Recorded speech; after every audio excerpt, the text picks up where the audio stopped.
देवहूति से विवाह हुआ और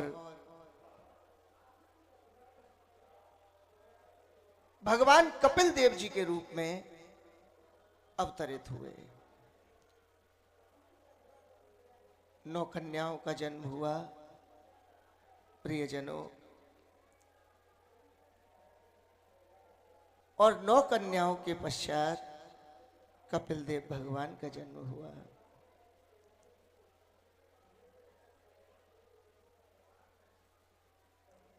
नौ कन्याओं में कला जो मरीचि ऋषि को ब्याई गई, अनसुईया अत्रि ऋषि को ब्याई गई, श्रद्धा अंगिरा ऋषि को ब्याई गई, हविर्भु पुलस्य ऋषि को ब्याई गई, गति पुलह ऋषि को ब्याई गई, क्रिया क्रतु ऋषि को ब्याई गई, ख्याति भृगु ऋषि को ब्याई गई, अरुंधति वशिष्ठ ऋषि को ब्याई गई, शांति अथर्वा ऋषि को ब्याई गई।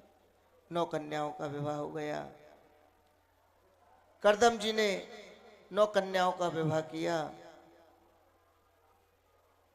और 9 कन्याओं का विवाह करने के पश्चात आकर के भगवान के सामने खड़े हो गए और भगवान से कहने लगे, अहो पापंच नाना नाम निरयेश्वर मंगलई कालेन भूयशानूनम प्रसीदंती देवता। हे देव, मैं जानता हूं आप लीला कर रहे हो, आप लीला कर रहे हो, पिता पुत्र की लीला कर रहे हो। मुझे आप पिता बंधन में बांध रहे हो और आप पुत्र बंधन में बंध रहे हो, ये तो आपकी लीला है भगवान। नहीं नहीं भगवान, मैं जानता हूं आपने मुझे वरदान दिया था, आप मेरे पुत्र के रूप में प्रकट हो गए। भगवान, मैं चाहता हूं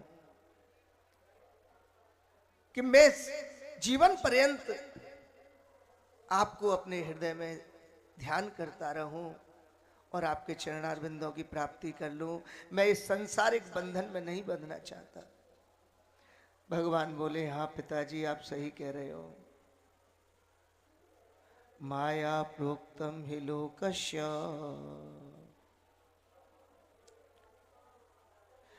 प्रमाणम सत्यलौकिके अथा जनिमया तुभ्यम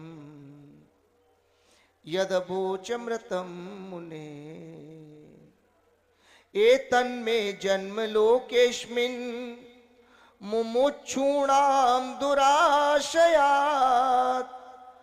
प्रसंख्यानाय तत्त्वानां सम्मतायात्मदर्शने।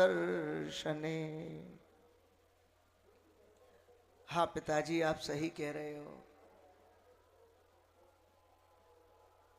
जन्म देना और फिर मृत्यु प्राप्त कराना, जन्म देना और मृत्यु प्राप्त कराना, ये मेरा ही प्रसाद है। और ये संसार माया है, ये संसार माया है। माया प्रोक्तम हि लोकस्य।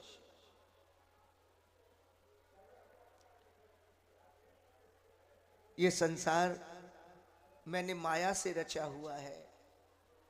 इस संसार में मेरी माया ही माया दिखती है, मेरी माया ही माया दिखती है।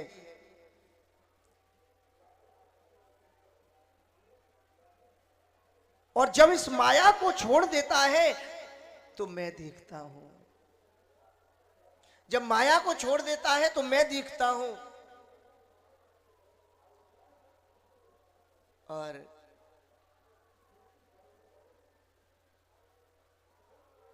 माया का भेदन करना बहुत जरूरी है।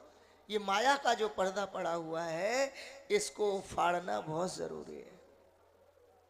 एक तरफ माया है, संसार है, पुत्र है, पुत्री है, पति है, पत्नी है,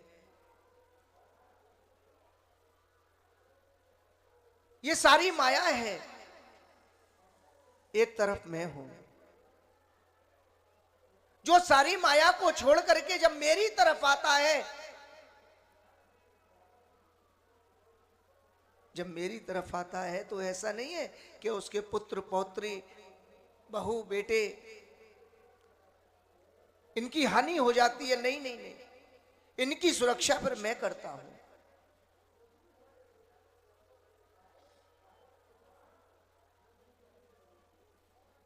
भले पुत्र पितु पुण्य प्रभाव, आपके पुत्र आपकी संतान आपके पुण्यों के प्रभाव से सुख प्राप्त करती है, आपके धन कमाने से नहीं। आप धन कमा कमा के पाप पुण्य करके दूसरों का दिल दुखा दुखा के और ये सोचोगे मैं अपनी संतान को जोड़ जाऊं, तो वो सुख का कारण नहीं है। आपने कितनों का भला किया, कितनों की सहायता की,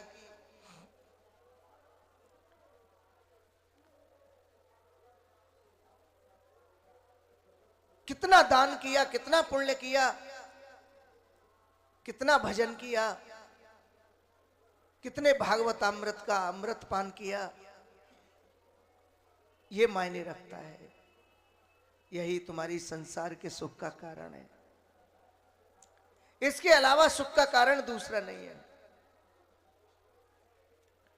और प्रियजनों, गच्छ कामं मया पृष्टो मयि संन्यस्त कर्मणा।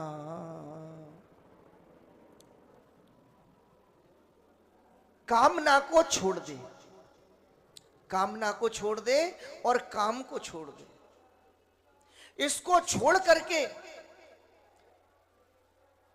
सन्यासी जीवन व्यतीत करे। सन्यासी माने मोह नहीं रखे, बस घर में रहे, पुत्र के साथ रहे, पुत्री के साथ रहे, बहू के साथ रहे, बेटे के साथ रहे, नाती के साथ रहे, लेकिन उनसे मोह नहीं करे। मोह को त्याग करके, मोह को त्याग करके गृहस्थ में ही सन्यासी जीवन व्यतीत करे। जित्वा सुदुर्जयं मृत्यु ममृतत्वाय मां भज। मैं मर जाऊंगा, मैं मर जाऊंगा, अब मेरी इतनी आयु हो गई, अब तो मैं मरने वाला हूं, अब मैं अपनी संतान को कितना सुखी कर जाऊं, इस कामना को छोड़ दे। अपने जीने मरने की चिंता को छोड़ दे, अपने कष्टों की चिंता को छोड़ दे,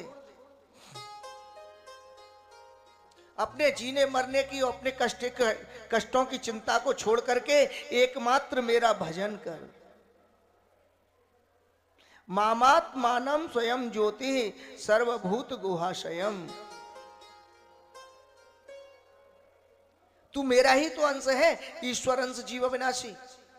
तू मरने के बाद कहां जाता है? तू मरने के बाद कहीं नहीं जाता। तेरी ज्योति मेरी ज्योति में समाहित हो जाती है।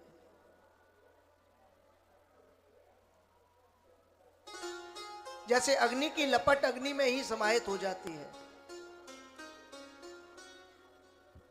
इसी प्रकार तू मुझ में समाहित हो जाता है। तेरा कर्तव्य सिर्फ मेरा भजन है। ये सभी जीवों का कर्तव्य है। भगवान ने, कपिल देव जी ने पिताजी को ज्ञान दिया। पिताजी उसी समय व्रतम स आस्थितो मौन मात्मयिक शरणो मुनि। मैत्रेय जी कहते हैं उसी समय करदम जी ने भगवान की शरणागति ग्रहण कर ली।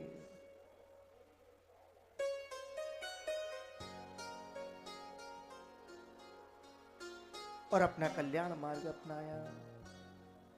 भगवत भक्ति युक्तेन प्राप्ता भागवती गति। जो एक भागवती, जो भागवत मय हो जाने पर, जो भागवत तत्व प्राप्ति करने पर जो गति प्राप्त होती है,